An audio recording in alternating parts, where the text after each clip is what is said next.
Youtubeurs, youtubeuses, bonjour, bienvenue sur ma chaîne. Donc, comme d'habitude, vous pouvez me joindre au 07 70 01 32 65. Vous avez aussi la possibilité de prendre rendez-vous en ligne directement en dessous en cliquant sur le lien de Doctolib. Donc, pour des consultations soit Paris, soit Béthencourt ou bien alors à distance aux mêmes conditions.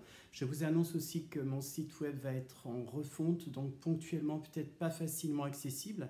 Néanmoins, en attendant qu'il soit totalement refait, vous pouvez toujours continuer à y aller sur sophrologie-psy.com et surtout n'oubliez pas donc si vous êtes d'accord bien entendu de participer à la cagnotte que j'ai mise en ligne. D'ailleurs, cette vidéo va être consacrée un petit peu à cette idée de cagnotte et à l'importance qu'elle peut avoir et je vais essayer de détailler davantage pourquoi est-ce que j'ai besoin d'argent et comment est-ce que les choses peuvent être faites.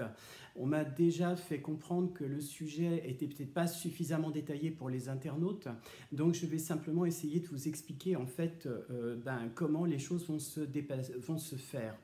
Donc, dans un premier temps, comme je l'ai dit, le fait de l'ouvrir dans la Somme, c'est un département qui est limitrophe de Paris, compté à peu près de porte à porte, on va dire entre 1h30 de voiture et 2 heures, enfin grand maximum 1h30, en tout cas pour l'endroit géographique où je souhaite faire cette maison paramédicalisée. Alors, en fait, il y a plusieurs besoins. Le premier besoin, c'est donc l'achat du bien, en fait. Et pour cet achat, il me faudrait en gros entre 80 000 euros à 120 000 euros en fonction de l'état en fait, de la maison. En effet, dans ma région, les maisons sont plutôt grandes, spacieuses.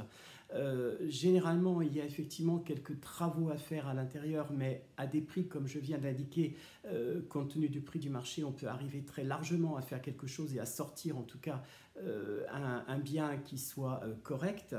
Donc j'ai préféré tabler beaucoup plus sur une maison d'environ 150 mètres carrés à peu près, donc avec des chambres bien entendu, avec un maximum je dirais de 4 ou 5 chambres, en sachant que tout le rez-de-chaussée de la maison serait aménagé donc pour accueillir du public, permettre aussi de créer comment on appelle, des box, on va dire, pour permettre de pouvoir accueillir les thérapeutes.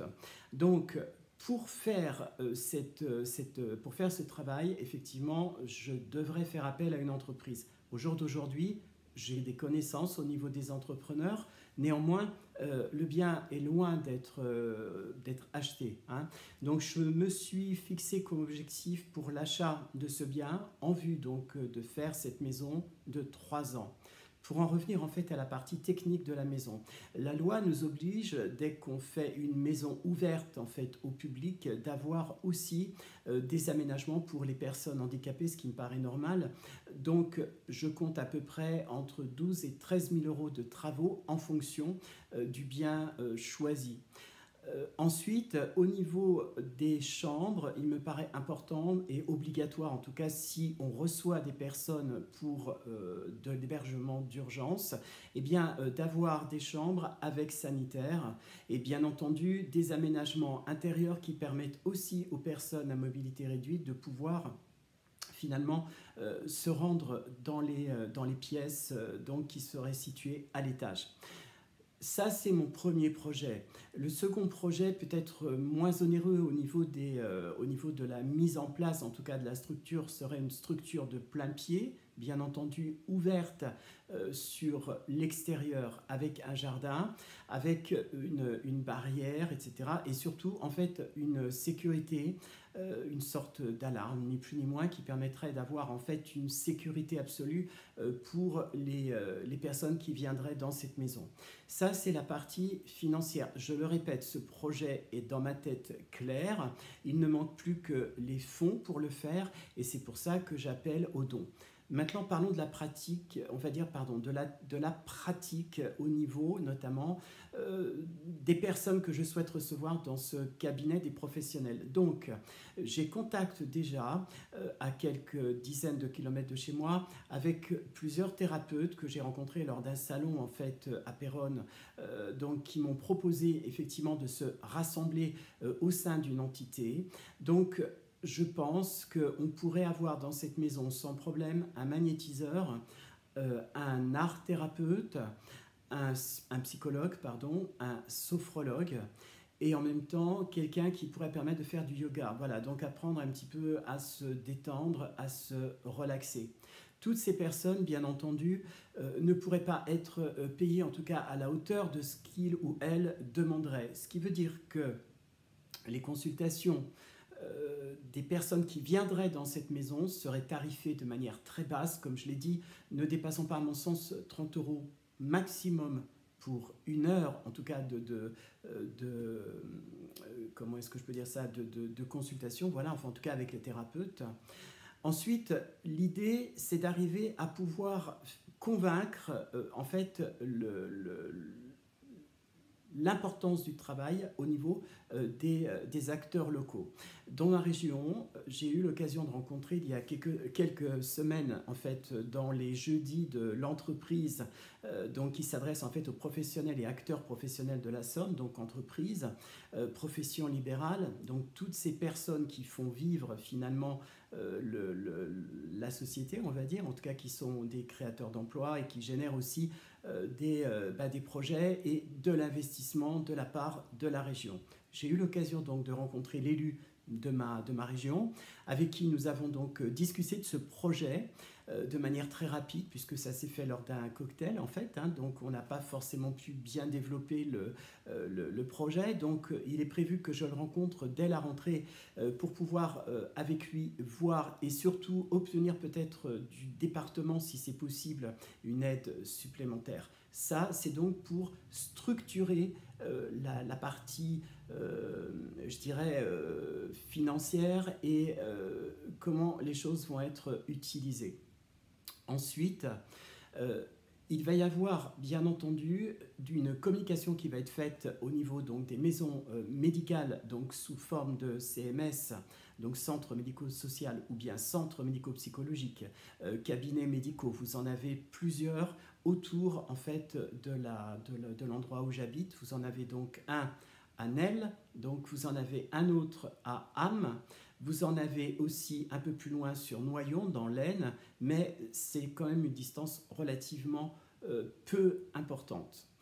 La maison, je ne veux pas qu'elle soit non plus totalement isolée, donc il faut qu'il y ait a priori un moyen d'accès qui soit possible pour les personnes. Voilà, c'est-à-dire que les personnes, il faut qu'elles soient capables d'être présentes, de venir, et surtout de ne pas avoir cette espèce d'impression d'être à l'autre bout du monde, parce que vous le savez peut-être pas, mais en province, c'est pas forcément facile d'avoir une voiture, et ceux qui sont véhiculés, quand une personne est en détresse, je ne la vois pas forcément prendre le volant, et je la vois pas non plus forcément se lever, partir, etc. Dans l'affolement. Donc ça, c'est un peu compliqué. Donc il faut que cette maison soit suffisamment bien placée. Lors de ma première étude de marché, j'avais trouvé des maisons dans le département de l'Oise, mais c'est un département trop proche de Paris. Les prix sont vraiment en train de monter, donc ça ne me semble absolument pas facile de le faire, en tout cas dans ce périmètre. Alors j'ai choisi Bettencourt-sur-Somme ou sa région, tout simplement parce que j'y ai en fait mon cabinet déjà, donc j'ai un pied-à-terre.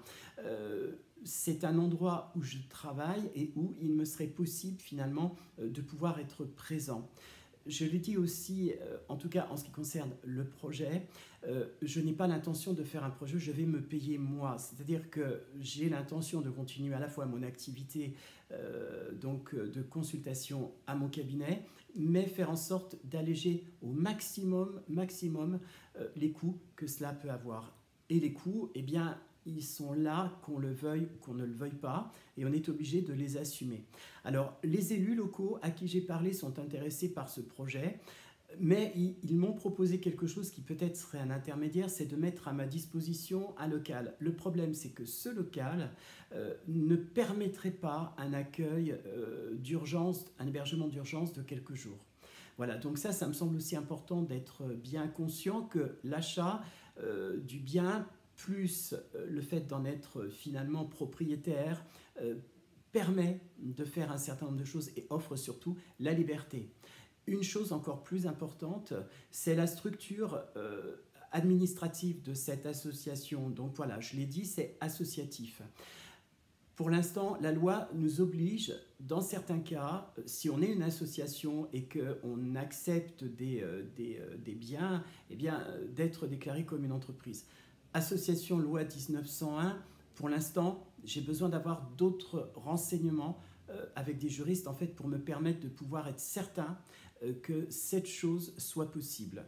On pourrait aussi, ça c'est une éventualité, pour permettre le financement de la structure, eh bien, solliciter les entreprises de la région. Et comme j'ai en fait la possibilité par ces jeudis de l'entreprise de présenter vraiment des projets et d'obtenir finalement de l'écoute auprès des personnes qui sont engagées dans la vie de la région, ça peut être pour moi intéressant. Alors ce projet au jour d'aujourd'hui, c'est quelque chose d'absolument nouveau qui n'existe pas sur la région dans laquelle je suis. Le faire, comme je l'expliquais, à Paris me semble impossible au vu du prix du marché de l'immobilier. Je n'aurais jamais les moyens voilà, de prendre et d'acheter quelque chose. Or, en province, il y a un double avantage. La proximité de Paris, ce qui permettrait par exemple aux personnes qui auraient besoin de reprendre leur vie en main, eh bien, d'être assez proche de la capitale. Donc, de pouvoir finalement trouver des opportunités plus facilement. Je répète, nous sommes à Bettencourt-sur-Somme, je suis à 132 précisément kilomètres de Paris. Voilà. Donc, c'est quelque chose qui me paraît être important. Enfin, et ça c'est aussi quelque chose à mon sens, à voir avec le temps. J'ai demandé conseil à plusieurs personnes parce que, et là je ne peux pas tout faire tout seul, c'est-à-dire que l'idée, elle est à mon sens viable, l'aide vient aussi des donateurs, hein, et c'est important aussi que chacun et chacune des donateurs eh bien, puisse avoir accès à un relevé de compte pour savoir eh bien, qu'est-ce qui est utilisé, comment c'est utilisé, par qui c'est utilisé. J'ai eu l'occasion il y a quelques mois de rentrer en contact avec une femme d'affaires canadienne qui se reconnaîtra peut-être si elle connaît si elle regarde cette vidéo. Elle m'a donné beaucoup de conseils et elle-même semble intéressée par ce projet. Maintenant, bon, je ne sais pas du tout comment est-ce qu'elle va pouvoir, elle, de son côté, en tout cas, le mettre en place. Et puis, peut-être, en tout cas, elle me fera bénéficier, d'après ce qu'elle m'a dit, de ces relations. Donc ça, c'est important. Enfin, pour faire taire un peu les rumeurs, parce qu'il y a beaucoup de fausses rumeurs qui circulent sur ce projet, je ne suis pas dans l'absurdité quand je propose quelque chose. C'est-à-dire que les choses sont pour moi très claires. Il ne reste plus que la partie administrative à monter. Et bien entendu, aller à la banque en empruntant, c'est hors de question. Je ne peux pas me le permettre. C'est quelque chose qui n'est pas faisable à l'instant où je parle. Donc, ce projet d'aide ne peut être fait que par les particuliers. Et cet argent, pourquoi est-ce que je l'ai fait via cette cagnotte? C'est que les gens qui vont donner pour cette création de structure en fait, d'aide aux personnes, eh bien, pourront vérifier la totalité des fonds et il n'est en aucune façon question de quelque chose qui soit une escroquerie ou je ne sais quoi. Il est vrai aussi que j'ai voulu que Fleur soit la marraine de l'association parce que son combat et les rapports en fait que nous avons eus ensemble montrent qu'elle a énormément à apporter et en plus elle a l'expérience de la solitude dans son combat et je pense que Fleur a toute la capacité pour pouvoir réaliser, en tout cas accueillir et même être symboliquement la marraine de ce projet grâce à son vécu. N'oublions pas que la plupart des victimes sont totalement isolées. Effectivement, je n'ai pas l'avantage de connaître des personnes suffisamment, je dirais, médiatiquement connues, mais ce qui me rassure aussi, c'est que je ne pense pas qu'elle s'intéresserait à un projet de cette Acadie, dans la mesure où il n'est pas fait sur Paris et que, effectivement, la plupart des gens ne comprennent pas pourquoi je veux réaliser ce projet, en fait, à l'extérieur de Paris. Enfin, un dernier aveu. En janvier 2018, j'ai eu l'annonce de quelque chose qui est assez compliqué à gérer et qui va m'emmener progressivement vers une situation physique difficile à gérer, du moins qui va nécessiter des aménagements. Voilà, donc ce projet, j'ai quand même envie de le monter parce que si on ne fait rien, si on laisse les gens, comme je le vois en tout cas dans mon cabinet à Bettencourt, dans une solitude absolue, pour moi, ça n'a aucun intérêt. Et la force que j'ai à l'intérieur de moi, qui est aussi la force de la conviction qu'on peut faire quelque chose, que ce n'est pas seulement envoyer des messages d'encouragement qui sont certes importants, mais c'est aussi de savoir que celui qui est à l'origine de ce projet, c'est quelqu'un qui va être avec une équipe, mais qui est concerné, a fortiori maintenant, physiquement aussi, et j'ai besoin absolument de réaliser ce travail parce que ça me semble impossible de ne pas réussir à faire ce projet. En fait, je ne l'ai même pas envisagé dans mon esprit. Pour l'instant, comme je l'ai dit, j'ai besoin d'aide. Je suis moi-même aidé à titre privé parce que cet déclinement, on va dire, qui n'empêchera pas ma tête de travailler, eh bien, m'emmène vers un certain nombre de difficultés et ça, à mon sens, ça ne m'empêche pas d'arriver à avancer. Preuve en est, tout est en train d'être organisé pour que je puisse continuer à vivre comme n'importe quelle personne. Voilà. Donc, si moi j'ai la capacité de le faire avec cette force intérieure, c'est parce que j'ai vécu cet abandon. J'ai vécu cette absence finalement d'aide à l'instant T et j'ai eu effectivement la chance d'avoir mon propre appartement, un travail qui m'a permis de rester chez moi et de pouvoir réorganiser mon existence. Néanmoins, ça me semble important aujourd'hui de pouvoir tendre à nouveau cette main et de pouvoir vraiment... j'accepte que certains youtubeurs ou même que certaines personnes qui fassent des vidéos doutent de la véracité de ce projet, ne comprennent pas trop dans quelle mesure il est possible d'être fait. En tout cas, ça n'a pas, à mon sens, lieu d'être un obstacle pour m'aider à le mettre à jour. J'invite tout le monde à aller voir sur le web et vous pourrez peut-être constater que les prix que je dis sont des prix réalistes. Mon projet global, c'est vrai que j'aurais dû le dire tout à l'heure, je l'estime à peu près à 200 000 euros globalement. Hein. Voilà, entre l'achat de la maison,